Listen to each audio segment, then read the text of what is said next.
മല്ലു ഫുട്ബോളിന്റെ മറ്റൊരു വീഡിയോയിലേക്ക് എല്ലാവർക്കും സ്വാഗതം. ജലദോഷവും കാര്യങ്ങളൊക്കെ ഉള്ളതുകൊണ്ട് ത്രോട്ടിന് ചെറിയൊരു പ്രശ്നമുണ്ട്. അപ്പോൾ നമ്മൾ ഇന്ന് ഡിസ്കസ് ചെയ്യാൻ പോകുന്നത് പ്രധാനപ്പെട്ട ട്രാൻസ്ഫർ വാർത്തകളെ കുറിച്ചും ഫുട്ബോൾ അപ്ഡേറ്റ്സിനെ കുറിച്ചാണ്. അപ്പോൾ കോണ്ടന്റ് ഇഷ്ടപ്പെടുകയാണെങ്കിൽ സബ്സ്ക്രൈബ് ചെയ്യാനും ഷെയർ ചെയ്യാനും മറക്കരുത്. മോ സലയുടെ ന്യൂസ് തന്നെ സ്റ്റാർട്ട് ചെയ്യാം. ഈ സീസണിലും പ്ലെയർ ഓഫ് ദി സീസണായി ഗോൾഡൻ ബൂട്ട് അടിച്ചു. ഇതുപോലൊരു പ്ലെയർ നമ്മൾ പലപ്പോഴും അണ്ടർ എസ്റ്റിമേറ്റ് ചെയ്യാറുണ്ട്.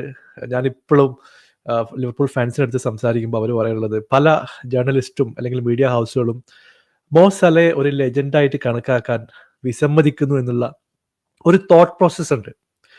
ശരിക്കും പറഞ്ഞാൽ കൺസിസ്റ്റൻ്റ് ആയിട്ട് പ്രീമിയർ ലീഗിൽ ഇത്ര വർഷം പെർഫോം ചെയ്യാമെന്ന് പറഞ്ഞിട്ടുണ്ടെങ്കിൽ അത്ര ഈസി ആയിട്ടുള്ള കാര്യമല്ല. ഇപ്പോൾ ഹാരി കെയിൻ്റെ അനുഭവത്തിൽ വെച്ച് പറയാണ്, പുള്ളി 15 to 20 ഗോൾസ് 9 സീസൺ കണ്ടിന്യൂസ് ആയിട്ട് സ്കോർ ചെയ്തപ്പോൾ പുള്ളി എല്ലാവരും ഇഗ്നോർ ചെയ്ത് കളഞ്ഞു. എസ്പെഷ്യലി സ്പേഴ്സ് ഫാൻസ് ഒക്കെ പറഞ്ഞത്, കെയ്നല്ലേ, കെയ്ന് സ്കോർ ചെയ്യും. പക്ഷെ പുള്ളി പോയപ്പോഴാണ് ആ ഒരു 15 ഗോൾസിന്റെ ഇമ്പാക്റ്റ് നമുക്ക് മനസ്സിലായത്. ഇന്ന് 17ാം സ്ഥാനത്തുള്ള സ്പേഴ്സ് ചിലപ്പോൾ കെയ്ൻ ഉണ്ടായിരുന്നെങ്കിൽ ടോപ്പ് 10 ടോപ്പ് 6 വരുന്നു എൻ്റെ ഒരു പ്രതീക്ഷയാണ്. അതാണ് ഇൻഡിവിജ്വലി പെർഫോം ചെയ്ത് ഗോളുകൾ അടിക്കാനുള്ള ഒരു പ്ലേയേഴ്സിന്റെ കേപ്പബിലിറ്റിയും അതെങ്ങനെ ഒരു ഇമ്പാക്റ്റ് കൊണ്ടുവരുന്നു എന്നുള്ളത് നമ്മൾ കണ്ടിട്ടുള്ളതാണ്. എൻ്റെ ഒരു അഭിപ്രായത്തിൽ മോ സലയെ ലിവർപൂൾ ഒരിക്കലും വിട്ടുകൊടുക്കരുത്. ഒരു ലോങ് ടേം കോൺട്രാക്ട് കൊടുക്കുക. പുള്ളി ഒരു ലിവർപൂൾ ലെജൻഡായിട്ട് തന്നെ റിട്ടേൺ ചെയ്യുന്നതാണ് എൻ്റെ ഒരു പ്രതീക്ഷ. മറ്റൊരു ന്യൂസ് നമ്മൾ കേൾക്കുന്നത് ബാഴ്സയുടെ സൈഡിൽ നിന്നാണ്. അവരുടെ യങ് സെൻസേഷൻ ആയിട്ടുള്ള യമീൻ യമാൽ 2031 വരെയുള്ള ഒരു കോൺട്രാക്ട് സൈൻ ചെയ്യാൻ പോകുന്നു. പുള്ളിക്ക് വലിയ പൈസയൊക്കെ ഓഫർ ചെയ്തിട്ടുണ്ട് എന്നുള്ള വാർത്തകൾ നമ്മൾ കേൾക്കുന്നുണ്ട്.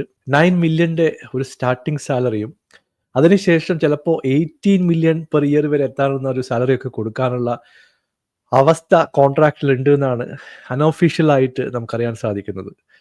17 വയസ്സുള്ള ഒരു പ്ലെയർക്ക് 700-800 കെ ഒക്കെ കിട്ടുക എന്ന് പറയുന്നത് അത്ര ഈസി ആയിട്ടുള്ള കാര്യമല്ല. പക്ഷേ യമാലിൻ്റെ കാര്യത്തിൽ വലിയ പ്രശ്നങ്ങളൊന്നും വരാൻ ചാൻസ് ഇല്ല. പുള്ളി ഒരു എക്സെപ്ഷണൽ ടാലൻ്റ് ആണ്. പുള്ളിയുടെ പെർഫോമൻസ് നമ്മൾ വേൾഡ് സ്റ്റേജിൽ കണ്ടുകൊണ്ടിരിക്കുകയാണ്. എന്തായാലും ലപ്പോർട്ടയെ സംബന്ധിച്ചിടത്തോളം ഈ ഒരു കോൺട്രാക്ട് സെക്യൂർ ചെയ്യുക എന്ന് പറയുന്നത് പുള്ളിയുടെ ഏറ്റവും വലിയൊരു പ്രയോറിറ്റിയിൽ ഒന്നാണ്. ഒഫീഷ്യലായിട്ട് തന്നെ ഈ ന്യൂസ് അധികം വൈകാതെ പുറത്തു വരും എന്ന് പ്രതീക്ഷിക്കുന്നു.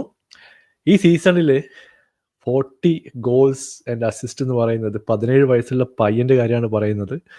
പുതിയ ഹൈറ്റ്സ് ഒക്കെ യമാലിനെ വെയിറ്റ് ചെയ്യുന്നു എന്നുള്ള സൂചനകളാണ് ഇത് നൽകുന്നത്. മറ്റൊരു ന്യൂസ് വരുന്നത് ബയൺ മ്യൂണിച്ചിൻ്റെ സൈഡിൽ നിന്നാണ്. എനിക്ക് തോന്നുന്നു ലെവർകൂസൻ അവരുടെ പ്രധാനപ്പെട്ട പ്ലേയേഴ്സിനെ ഒക്കെ ഒരു സീസൺ തന്നെ സെൽ ചെയ്യാനുള്ള ഒരു പരിപാടിയാണ്. നമുക്കറിയാം, ജേമി ഫ്രിങ്പോങ്ങിൻ്റെ കാര്യം ഏതാണ്ട് കൺഫേം ആയി. ലിവർപൂൾ പുള്ളിയെ സൈൻ ചെയ്തു. ഫ്ലോറിയൻ വിറ്റ്സ് ലിവർപൂളുമായിട്ട് ഡിസ്കഷൻ നടക്കുന്നു എന്നുള്ള വാർത്ത കേൾക്കുന്നുണ്ട്. 100 മില്യൻ്റെ ഒരു ഓഫർ ഇനീഷ്യൽ സ്റ്റേജിലേക്ക് വന്നിട്ടുണ്ട്. പേഴ്സണൽ ടീം എഗ്രി ആയി എന്നും കേൾക്കുന്നുണ്ട്. എന്നാൽ ജോനാഥൻ ടാ ഇപ്പോൾ ഒഫീഷ്യലായിട്ട് ബയൺ മ്യൂണിച്ചിലേക്ക് എത്തിയിരിക്കുകയാണ്. നമുക്കറിയാം, ജർമ്മൻ ഡിഫൻഡറാണ്, ഒരു ലീഡറാണ്. ഇപ്പോൾ കമ്പനിയുടെ ഡിഫൻസിലേക്ക് ജോനാഥൻ ടാ ഇവിടെ വന്നിട്ടുണ്ടെങ്കിൽ ഉറപ്പായിട്ടും അവരുടെ പ്രധാനപ്പെട്ട ഗോൾ ലീക്കേജ് ആയാലും ഡിഫെൻസീവ് ഇഷ്യൂസ് ഒക്കെ ഫിക്സ് ചെയ്യാൻ പറ്റും തന്നെയാണ് കമ്പനിയുടെ ഒരു വിശ്വാസം. അത് മാത്രമല്ല, ലെവർകൂസന്റെ പുതിയ കോച്ചായിട്ട് എറിക് ടെൻ ഹാഗ് ചുമതലയേറ്റിട്ടുണ്ട്. നമുക്കറിയാം, യുണൈറ്റഡിൽ നിന്ന് വിട്ടതിന് ശേഷം ടെൻ ഹാഗിനെ പറ്റി അധിക ന്യൂസൊന്നും നമ്മൾ കേട്ടിരുന്നില്ല. പുള്ളിക്ക് ഒരു റിഡപ്ഷനോടെ വേൾഡ് സ്റ്റേജിലേക്ക് തിരിച്ചു വരേണ്ടത് വളരെ അത്യാവശ്യമാണ്. സാബി അലോൺസോ റയലിലേക്ക് പോയപ്പോൾ ആ ഒരു വലിയ ഷൂയിലേക്കാണ് ഇപ്പോൾ എറിക് ടെൻ ഹാഗിനെ കൺസിഡർ ചെയ്തിട്ടുള്ളത്. പുള്ളി അയാക്സിലേക്ക് പോകും എന്നുള്ള വാർത്തയും നമ്മൾ കേട്ടിരുന്നു. എന്നാൽ ബയർ ലെവർകൂസൻ പുള്ളിയെ ചൂസ് ചെയ്തിട്ടുണ്ട്. അപ്പം നല്ലൊരു ഫ്യൂച്ചർ എറിക് ടെൻ ഹാഗിന് നമ്മൾ ആശംസിക്കുന്നു. പക്ഷേ പ്രധാനപ്പെട്ട സൂപ്പർ സ്റ്റാർ പ്ലെയേഴ്സൊക്കെ ഒന്നിനു പുറകെ ഒന്നായിട്ട് പോയിക്കൊണ്ടിരിക്കുകയാണ്. വലിയൊരു എമൗണ്ട് ലെവർകൂസൻ ഈ സീസണിൽ റൈസ് ചെയ്യാൻ പറ്റുന്നതാണ് ഇപ്പോഴത്തെ പേയ്മെൻറ്റ് മെത്തഡോളജി ഒക്കെ കണ്ടിട്ട് നമ്മൾ മനസ്സിലാക്കുന്നത്. മറ്റൊരു ന്യൂസ് നമ്മൾ കേൾക്കുന്നത് മാഞ്ചസ്റ്റർ യുണൈറ്റഡിൻ്റെ സൈഡിൽ നിന്നാണ്. അപ്പോൾ കുനിയ യുണൈറ്റഡിലേക്ക് വരുന്നു എന്നുള്ള കാര്യം കൺഫേം ആയി കഴിഞ്ഞു. 62 മില്യൺ അടുത്തുള്ള ഒരു എമൗണ്ടാണ് ഇപ്പോൾ കുനിയയുടെ ട്രാൻസ്ഫറിന് വേണ്ടിയിട്ട് കൺഫേം ചെയ്തിട്ടുള്ളത്. 4-5 ഗഡുക്കളായിട്ടാണ് ഈ പേയ്മെൻറ്റ് കൊടുക്കാൻ പോകുന്നത്. നമുക്കറിയാം, മാഞ്ചസ്റ്റർ യുണൈറ്റഡിൻ്റെ ഏറ്റവും വലിയൊരു പ്രശ്നം എന്ന് പറയുന്നത് അവരുടെ ഫ്രണ്ട് ലൈൻ തന്നെയാണ്. ഹോയ്ലാൻഡ് സിക്സെ അല്ലെങ്കിൽ വിങ്ങേഴ്സ് ആയാലും കിട്ടിയ ചാൻസുകൾ കൺവേർട്ട് ചെയ്യുന്നില്ല, പല ബിഗ് ഓപ്പർച്യൂണിറ്റീസ് മിസ് ചെയ്യുന്നു. ആ ഒരു പ്രൊഫൈല് കുഞ്ഞ് വന്നതോടെ അടുത്ത സീസണിൽ മാറ്റാൻ പറ്റുമെന്നാണ് അമോറിയം ചിന്തിക്കുന്നത്. അമോറിയത്തിൻ്റെ ആ ഒരു സ്പീച്ചൊക്കെ നിങ്ങൾ കണ്ടു കാണും എന്ന് വിചാരിക്കുന്നു. പുള്ളി ഓൾറെഡി പബ്ലിക്കായിട്ട് അപ്പോളജീസ് ഒക്കെ ചെയ്തിട്ടുണ്ട്. അടുത്ത സീസണോടെ ശക്തമായിട്ട് തിരിച്ചു വരും എന്നുള്ളൊരു പ്രതീക്ഷയാണ് അമോറിയം നൽകുന്നത്. ആ സ്കോഡിനെ പുതിയ പ്ലേയേഴ്സൊക്കെ വന്ന് മാറ്റി മറക്കാതെ വലിയൊരു ഇമ്പ്രൂവ്മെന്റ് ഇമ്മീഡിയറ്റ് ആയിട്ട് നമ്മൾ കാണുന്നില്ല. ഇപ്പോൾ ആന്റണിയുടെ കാര്യം നമുക്കറിയില്ല, ഈ സീസണിൽ പോകുന്നു പറയുന്നു കേൾക്കുന്നു. ഗർണാച്ചോ ആ ടീമിൽ ഹാപ്പി അല്ല, പുള്ളി പുതിയ ക്ലബ്ബ് നോക്കാൻ തുടങ്ങി എന്നുള്ള വാർത്തയൊക്കെ നമ്മൾ കേൾക്കുന്നുണ്ട്. അപ്പം ഈ 2 പ്ലേയേഴ്സ് പോയി അവിടുന്ന് കിട്ടുന്ന ഫണ്ട് റീഇൻവെസ്റ്റ് ചെയ്യാൻ വേണ്ടിയിട്ടായിരിക്കാം ഇപ്പോൾ യുണൈറ്റഡിന്റെ പ്രധാനപ്പെട്ട ഒരു തീരുമാനം. കാരണം ചാമ്പ്യൻസ് ലീഗ് റവന്യൂ ഇല്ല, ടോപ്പ് 4 ഫിനിഷ് ചെയ്തിട്ടില്ല, യൂറോപ്യൻ ഫുട്ബോൾ ഇല്ല. അപ്പോൾ ഡൊമസ്റ്റിക് കപ്പും അതുകൂടാതെ ഈ ലീഗ് മാത്രമാണ് അടുത്ത സീസൺ യുണൈറ്റഡിന്റെ ഒരു കോൺസെൻട്രേഷൻ എന്ന് പറയുന്നത്. അപ്പോൾ മാക്സിമം പൈസ റീഇൻവെസ്റ്റ്മെന്റ് ചെയ്യാൻ വേണ്ടിയിട്ടായിരിക്കും മാഞ്ചസ്റ്റർ യുണൈറ്റഡ് ഈ സീസണിൽ ശ്രമിക്കാൻ പോകുന്നത്. അപ്പോൾ മറ്റൊരു കാര്യം കൂടി പറഞ്ഞിട്ട് നിർത്താണ്. ഇപ്പോൾ ഒരു വെൽ റൺ ക്ലബ് എന്ന് പറഞ്ഞു കഴിഞ്ഞിട്ടുണ്ടെങ്കിൽ അവർ സമ്മർ തുടങ്ങുന്നതിന് മുമ്പ് ഒരു പ്രോപ്പർ ആയിട്ടുള്ള ട്രാൻസ്ഫർ സ്ട്രാറ്റജി കാണും.